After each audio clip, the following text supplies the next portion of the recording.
Hey everyone, welcome to Automatic Reviews. I am your automatic reviewer, Mark, and I'll just go over a few things before I start on the Tissot Powermatic 80. I'll talk a little bit about the channel and what I intend to do with the channel, since this is going to be the first video that I post. It's called Automatic Reviews, yes, named after automatic watches. However, I do love manual wind watches, any mechanical watch, as well as, some quartz watches can be interesting. I do own one quartz watch that I wear on a regular basis. I do favor mechanical watches, and I think if you're watching this video, there's a good chance that you do too. I also may review other gear, ADC, or maybe some light tech stuff. I haven't really decided on that yet. My main interest for reviews is watches. I love watching watch reviews. I love watches in general, reading about watches, learning about watches. So I figured, why not talk to you guys about watches? So let's get started on the Tissot Powermatic 80. I want to try to give you guys a little bit of a conclusion at the front, because I know a lot of people, when they watch a review video, they kind of, fast forward to the end to just find out what's the bottom line here. And I'll try to give you sort of a bottom line up front, then get into the specs a little bit about my experiences, and then get into a more detailed conclusion. And that way, if you really just want to find out, should I get this watch or not, you'll find out up front. It is a good watch. That I'll start off by telling you, it is a good watch.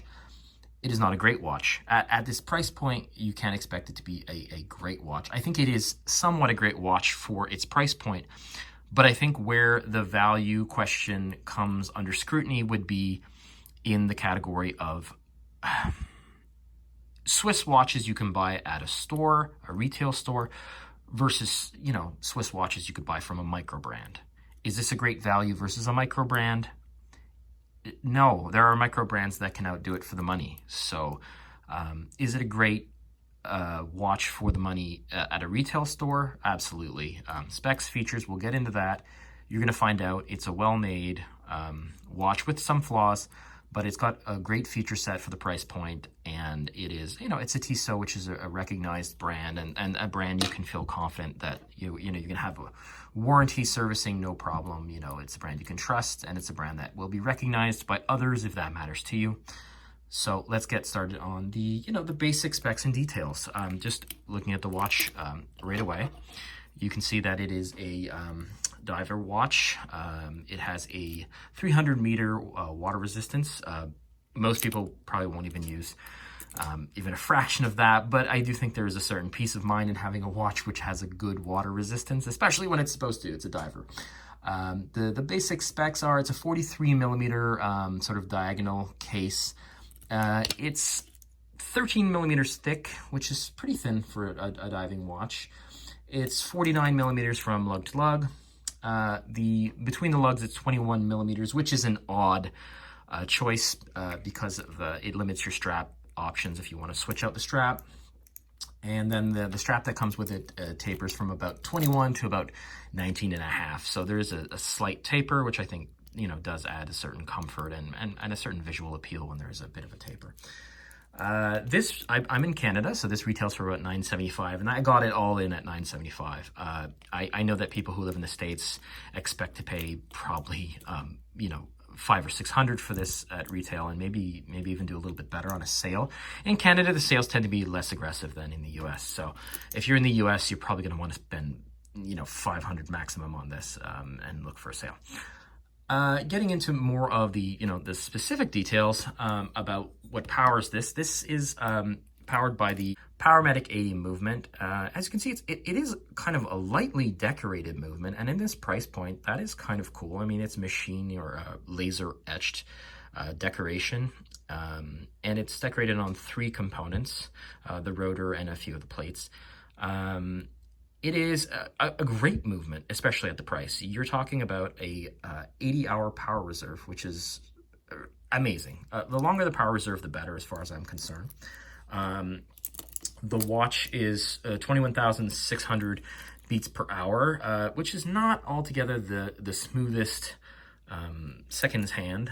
As you can see, the second hand chugs along with a slightly visible tick, but that's kind of part of the compromise of the Powermatic 80. It's extending the life of the power reserve by, having a little bit of less of a smooth seconds hand. You know, it is a 2824-2 base from ETA.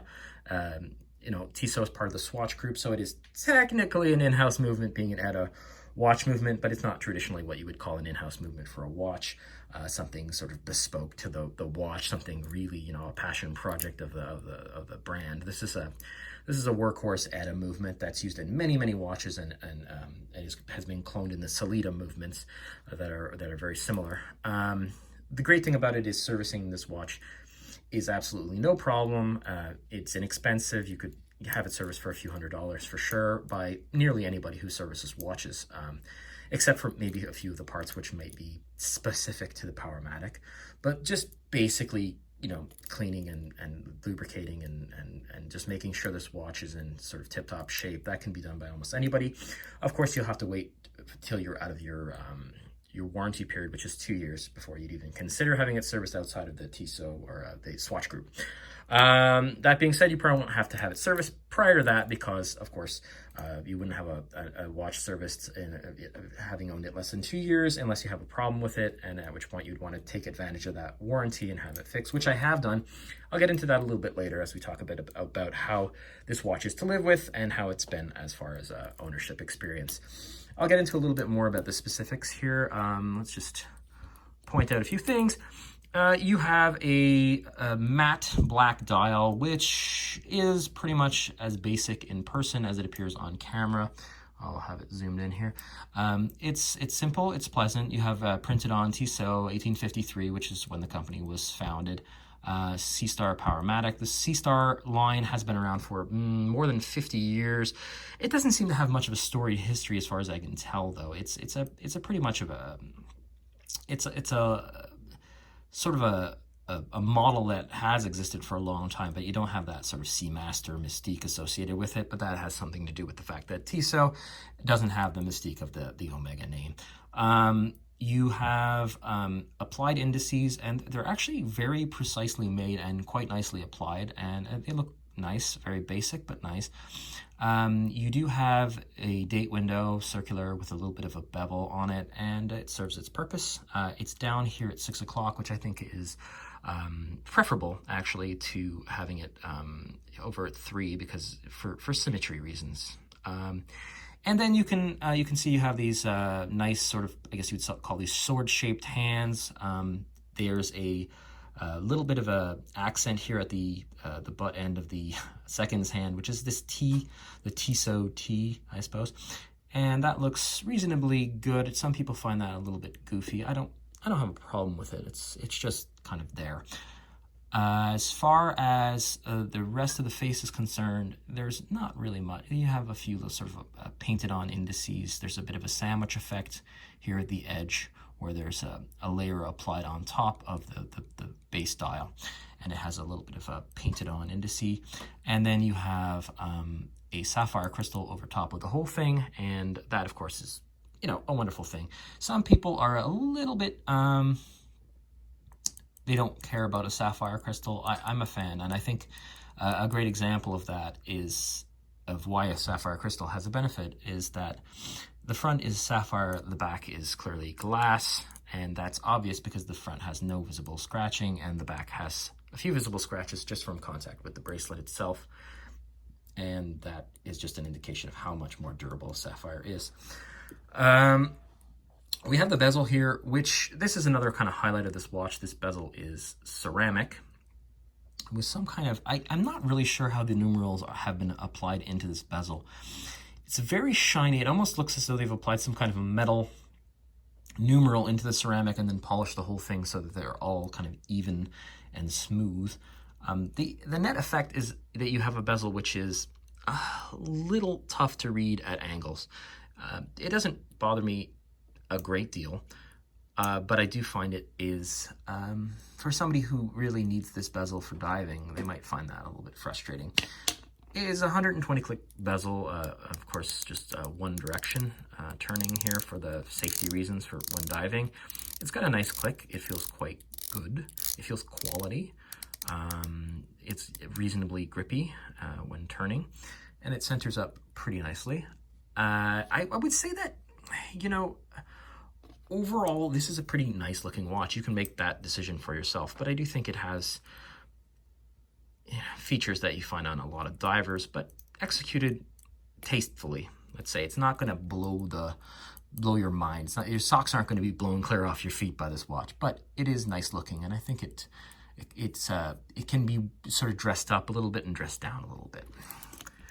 Here on the side, just quickly, we have the crown. It is signed, and it is signed in a way that is kind of premium in feel, in the sense that you have this sort of raised T, as opposed to the T just being etched in, which you see on sort of, I think, a little bit more affordably manufactured crowns. I think they went a little bit further on this. I don't know how much it really adds to the cost of making this watch, but I do think that's kind of a nice touch, this raised T.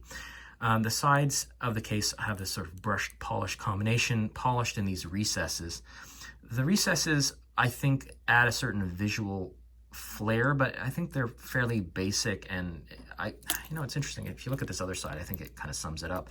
I think when sort of overanalyzed, I apologize, there's a bit of condensation and also probably a little bit of dust and dirt because I do wear this watch on a regular basis. I do think that while it does add a certain visual flair, I think when overanalyzed, you can sort of say it's kind of a very, very basic, almost too basic detail to be something that, you'll feel impressed by for very long. I think it's there. On the case back, we talked a little bit about this before. With the movement, you can see the movement quite clearly through sort of mineral glass window. And, you have the details, model, serial number, sapphire crystal, the water resistance level, and it's a screw down back, of course, as you would expect with most dive watches. To talk a little bit about the lugs, they are polished, and on the sides there's some brushing. They're nice looking. They conform relatively well to the wrist. This watch is 43 millimeters, and some people do find that to be a bit on the large side. I'm in a bit of a weird place with watches. Let me see if I can show you it on the wrist. People usually like to see that in videos. I have very average sized wrists. I have quite large hands, so I need a watch that's kind of big. Otherwise, it has this kind of an unusual appearance on me of being too tiny. But I want to make a note, because on watch review videos, people rarely talk about this. But I do find that, other than, your wrist size is not the only thing that determines whether or not a watch is going to fit you. There's also your wrist shape. Someone can have a 7-inch wrist and then have a wrist that is very round, and a smaller watch is needed. Someone can have a wrist that is 7 inches and their wrist is flat and not very thick, and so a larger watch looks better on them. But there's also the other factors that, a person's just general body shape, size, hands, arm length. There's a lot of things that weigh into whether or not you think a watch is going to look good on you, and as well as personal preference. Adding to that, I do think that watches don't look quite right when filmed or photographed. And this watch, if I look at it through the viewfinder, it looks a lot bigger in proportion to my wrist because it is a little closer to the camera. And especially with digital photography, I find that that effect is really exaggerated. Some people are going to watch this video and go, "Oh, that watch looks huge on you." In person, it doesn't. If anything, it looks slightly small. It's just that unusual effect. People almost never talk about it in reviews. Commenters almost always comment on it and say, "Oh, that watch is huge." Oftentimes people will post a picture of their new watch and people will say, "Great watch, but it's too big for you. Big mistake." I don't agree with that. I think that in person, that watch looks a lot smaller, probably very reasonable and looks good. Getting on to my experience with this watch. Well, I'll talk a little bit more about the strap. You can see I'm just fussing with it a little bit when I take it off, and that's part of what I wanted to talk about. You can change the strap out, and I think a lot of people would choose to do that because I do feel that this strap is middling in quality. It at first it kind of makes an impression. You have some polished, some brushed. I am a fan of an all brushed bracelet just because the polish shows scratches very quickly, and I'm not always a huge fan of that sort of light catching quality that polish has. It really depends when and where. It has a sort of Jubilee-ish style link configuration, and I think that it looks reasonably good. overall the quality, this is kind of where you say, wow, $9.75 Canadian retail for a watch like this, that's pretty good considering, the great power reserve, the movement's quite good. You've got this ceramic bezel sapphire in the front and all the rest of it. Geez, what a good deal. Yeah, I think where they save their money is on the bracelet to some extent. Its comfort is moderate. I'll call its comfort level moderate. It's a little bit slightly rough at the edges. It doesn't flow super well. It wears slightly uncomfortable. It's not an uncomfortable watch, but I've had cheap Seiko diver watches which I thought had more comfortable bracelets, and I think that had much more competent divers clasps. Like, I think this clasp, they could learn something from the way that Seiko does it by they have sort of a spring pin at this end, so when you pop down this safety, it's actually interacting with sort of a spring. On this model, it's all friction. There, you can see where the little indent here from the clasp, you have an indent on the inside here, and then that it goes into sort of a hole that's placed here. And then, but it's generally a friction fit, I guess there's a little bit of flex in the safety, and then it pops into here.